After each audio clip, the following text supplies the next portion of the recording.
ببلوك نوت معنا السيدة ميراند خلف، مسؤولة بالأجانس يونيفرسيتير دو لا فرانكوفوني، والسيد تيري كانكوتون كمان مسؤول بالانستيتو فرنسي. واليوم موضوعنا هو الكتاب يلي رح يختار من قبل طلاب جامعيين ويعطى الجائزة الفرنسية البري غونكور عن أجمل كتاب تنقى السنة. صباح الخير. بونجور تيري. بونجور. صباح النور. ميراند، بدك تفسري لنا شوي أكثر عن شو هو هيدا شو هي الجائزة، شو هو هيدا البروجي اللي عم ينعمل بلبنان للسنة الثانية مع الطلاب؟ مظبوط، هو نشاط ثقافي، جائزة أدبية إقليمية فرانكوفونية. هي ثاني سنة بنعملها بالتعاون مع المركز الفرنسي بلبنان. هي ثاني سنة بتنعمل بالشرق الأوسط، ولكن هي البري غونكور معروف. هو البري غونكور هي جائزة مستوحاة من السيليكسيون يلي بتعملها الأكاديمي غونكور أعضائها. كل سنة بينقوا بين 12 كتاب و15 كتاب يلي بيلاقوهم من أحسن الإصدارات وبيعجبون بيحبون بيلاقون أحسن شيء يعني أدبيا. وبيحطوا مثل بيعلنوا عنهم بأوائل سبتمبر أيلول، وبيرجعوا مثل ما عملوا هلا بأول تشرين الأول، أعلنوا أنه مين هن يلي بقيوا لتاني سيليكسيون عددهم 9. نحن من هالتسعة الطلاب ببلشوا يقرون وبدهم ينقوا أحلى كتاب بالنسبة لهم شو هو. هلا كيف بتصير هي مثل هيئات طلابية جوات كل جامعة، من بيكونوا مثل لجنة تحكيم. أعضائهم دونك هن طلاب من أغلبيتهم من أقسام اللغة الفرنسية، بلشوا يقروا الكتب، ببلشوا يعطوا رأيهم فيهم، يكتبوا كومنتار عنهم، ينتقدون، يكتبوا حتى مقالات عنهم. وبلشوا يعملوا مثل تصويت جوات الجامعة يعني ينقوا كتاب واحد. يعني الطلاب مجبورين يقروا بهالفترة القصيرة 9 كتب. بدهم يقروا تقريبا بأقل من شهر 9 كتب. ويجي رئيس لجنة الطلاب بكل جامعة على لبنان على الصالون دو ليفر حتى يجتمعوا كلهم سوا ويصوتوا على أحلى كتاب، وآخر شيء رح نعلن عنه بالصالون دو ليفر. Donc Thierry, vous allez annoncer, vous allez donner le résultat du gagnant pendant le salon du livre. À l'occasion du salon du livre. Juste la veille de l'annonce du lauréat du prix Goncourt à Paris. Du prix Goncourt international. Voilà, on l'annonce d'abord. Donc là, c'est le prix Goncourt du Moyen-Orient. Le choix du Moyen-Orient. D'accord. Comment vous avez eu cette idée? Qui a eu cette idée? Comment ça a commencé? Puisque c'est l'année dernière que ça a débuté.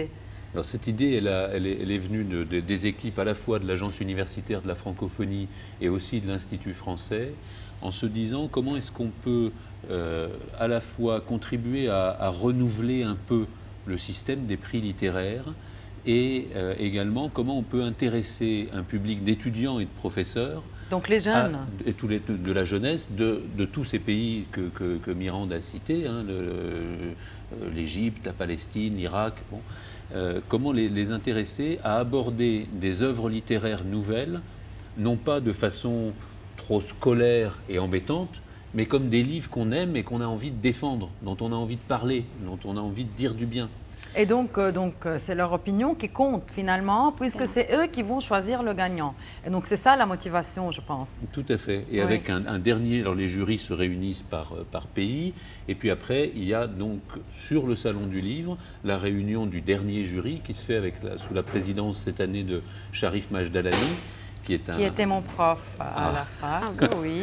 Et par ailleurs auteur de toute une série de livres, Caravansérail, La Grande Maison, et là tout dernièrement Le Dernier Seigneur de Marsad, qui a un excellent écho en France. On est très heureux que Sharif ait accepté de présider ce jury. Et donc le jury du coup décide, après délibération, en discutant de ce que va être le choix de l'Orient sur le prix Goncourt. D'accord, donc je vais juste un peu traduire que رح ينعمل لجنة واللي على رئيسها هو البروفيسور شريف مجدلاني اللي هو دكتور بالأدب الفرنسي، وراح يختار كمان من بعد التصويت مين هو الرابح بالشرق الأوسط للبري غونكور.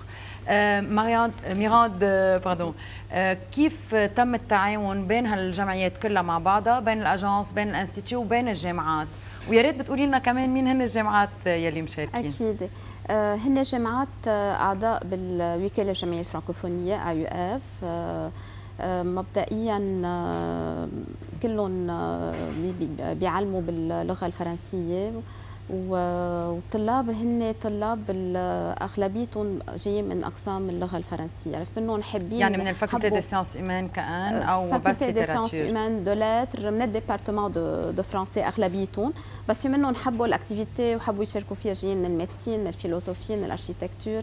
والجامعات هن موجودين لهالسنه جايين من 5 بلدان من منطقه الشرق الاوسط. يعني مش محدد مين لازم، يعني اللي بحب يقرا اهلا وسهلا فيه. هالسنه نحن عفت شوي حكيناهم، يعني هن فرجونا انه مهتمين، ونحن اكيد وافقنا بعد ما صار في اخذ وعطاء معهم، يعني بس كنا بذات الوقت ما بدنا نوسع كثير لانه كان في كثير جامعات حابين يشاركوا فيها، بس شوي الحاله بالمنطقه وفي غير اسباب كمان خلتنا لهالسنه بس نخلي المشاركه تكون محدوده ب 12 جامعه. هل هن الجامعات الفرنكوفونيه فقط؟ ايه بس في غيرهم كثير، يعني نحن بالاجانس بمنطقه الشرق الاوسط عندنا فوق ال 55 جامعه نعم. بتعلم باللغه الفرنسيه وعضو عندنا بالوكاله. لهالاديسيون بس في 12 جامعه بيشاركوا، من فلسطين عندنا 2، من مصر عندنا 2، من لبنان عندنا 6، من العراق عندنا 1، بس اوقات في بعض الجامعات في عندهم عده اقسام مشاركين، عده هيئات لانه جايين من عده ديبارتمون. حتى من سوريا في عندنا كمان مشاركه مع كل الاوضاع، مع يعني كل الاوضاع. وهيدا عم اهميه النشاط اللي عم نعمله، انه عم نعمل شيء ايجابي بهالوضع شوي مأساوي وعم تمرق فيه المنطقه. نعم. Thierry, quels sont les critères selon lesquels les lecteurs vont choisir le livre qui aura le prix Goncourt du Moyen-Orient? Est-ce qu'il y a des critères précis, des critères vraiment littéraires, techniques, je ne sais pas? Non, il n'y a pas de critères techniques. Les critères, c'est que c'est une discussion dans un jury, oui. Et c'est tout l'intérêt, c'est-à-dire que c'est l'occasion pour ces étudiants d'argumenter. Alors on peut argumenter en disant moi je choisis ce livre parce que c'est celui qui m'a le plus touché, qui m'a ému, qui m'a fait pleurer, ou bien je peux argumenter en disant ce livre-là c'est le mieux construit, c'est bon. Après, c'est à celui qui sera le plus convaincant. Donc ça peut être soit rationnel, soit vraiment ça peut très être tout émotif. À fait très émotif, du moment que c'est bien argumenté et qu'on arrive à faire partager aux autres l'émotion qu'on a ressentie.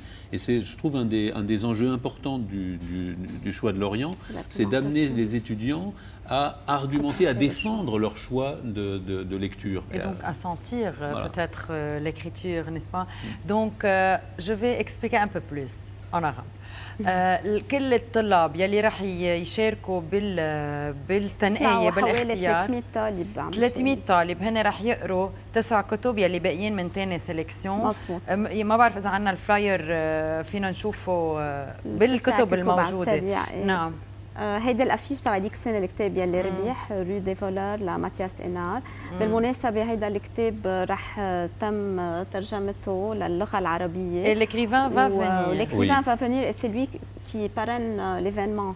Donc la liste concours, le choix de l'Orient. Donc c'est lui qui va venir pour l'annonce du lauréat. Tout à fait. Et donc ce sera quand exactement?